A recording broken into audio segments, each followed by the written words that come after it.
"As you will no doubt know," said my father, "in old apartments there are rooms which are sometimes forgotten, unvisited for months on end. They wait neglected between the old walls, and it happens that they close in on themselves, become overgrown with bricks, and, lost once and for all to our memory, forfeit their only claim to existence. The doors leading to them from some backstairs landing have been overlooked by people living in the apartment for so long that they merge with the wall, grow into it, and all trace of them is obliterated in a complicated design of lines and cracks."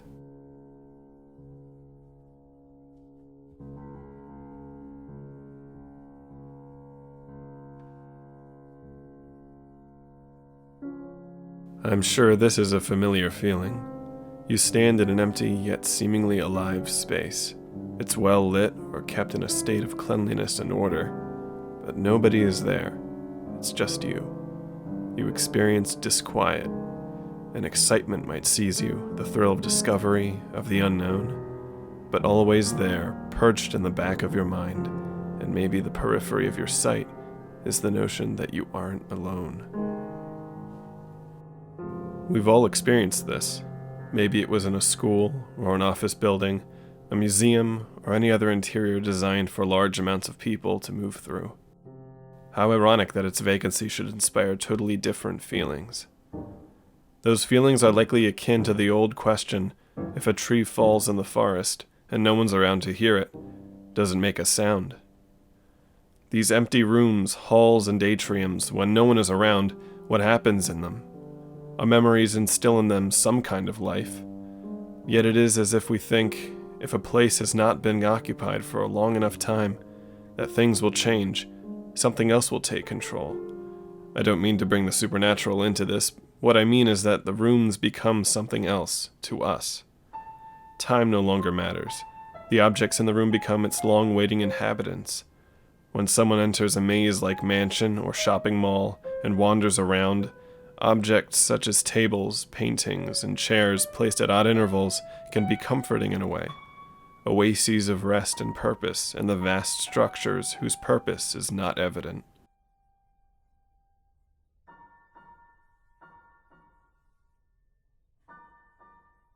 These are all very much poetic notions, but extremely important to art and fiction. There are some precedents in visual art, Giorgio di Chirico's paintings, or a film such as Alain Resnais's Last Year at Marienbad, and Edward Gorey's deliciously unsettling book, The West Wing. But what got me thinking were examples in the realm of interactive media. The game Naissance seems to have been derived from a combination of this feeling and reciprocating the same sentiments of earlier works.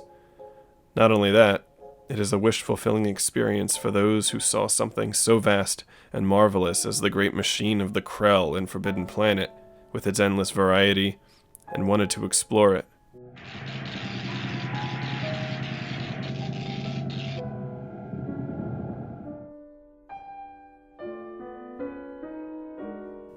And the beauty is that Naissance allows us to explore it at leisure. From my own experience playing this game, I felt like I could take my time and soak in the vast, mysterious world. But there have been more recent, domestic iterations of the meandering, stupefying, and self-perpetuating structure. An early version is found in Mark Danielewski's House of Leaves. The corridors and halls in that story were constantly changing, and the only familiar elements were doors and the vague human accommodating size of the interior.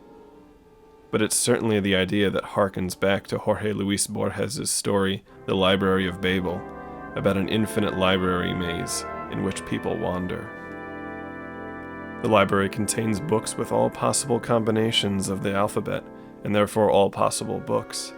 More tenuously, Borges' story, The Aleph, deals with a place or an object that contains all other objects and places, and therein lies the mystery which manifests again and again.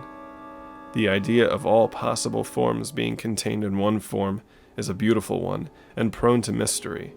If a house were imbued with that property, then it would contain the potential for endless exploration, all of one kind of architecture contained in one place.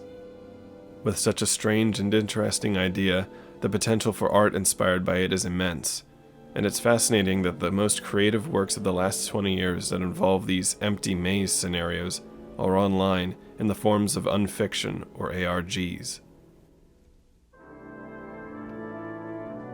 One example, found in the SCP Foundation mythos, is that of SCP-083, also known as an abandoned row home. Here is a house that changes its layout and the appearance of its interior whenever it is entered. Not only that, but in some cases, traces of people living in these variant interiors is also recorded, such as the sound of pots in a kitchen and the smell of meat being cooked. These details add a tantalizing element of familiarity. These empty spaces have a life of their own. It's not a particularly scary SCP, but it's one which captures the feeling I've been talking about, and plays with it in a fascinating way.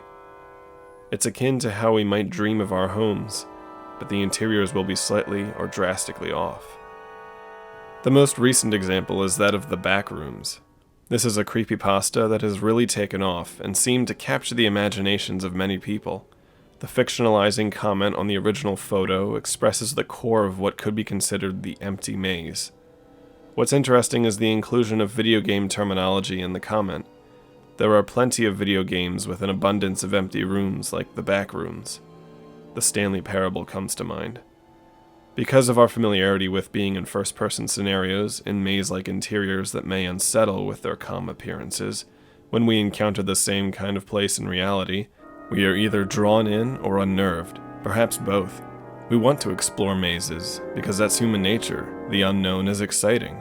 Because of this desire to plumb the depths of infinite mystery, there have been videos and several games based on the Backrooms, though some add too much to the mythology of it and spoil the mystique.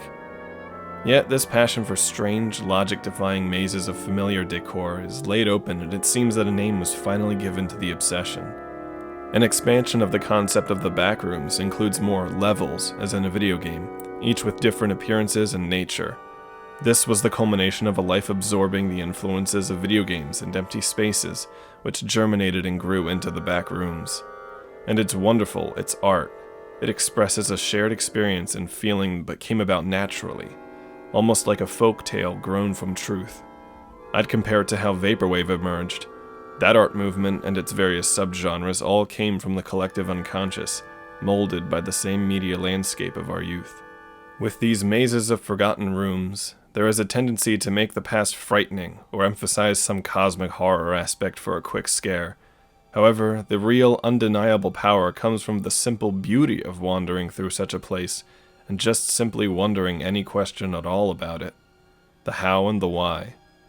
That mystery pulls us in and reminds us of the quote by Lautréamont, as beautiful as the chance encounter of a sewing machine and an umbrella on an operating table.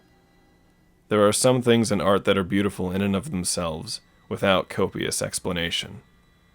Only in this case, the fascination comes from knowing that this is no chance construction. These places live on and are kept alive by our imaginations, and our fascination with them is probably as old as civilization. So, it begs the question, what else will re-emerge from our yesterdays, and in what new and familiar guises?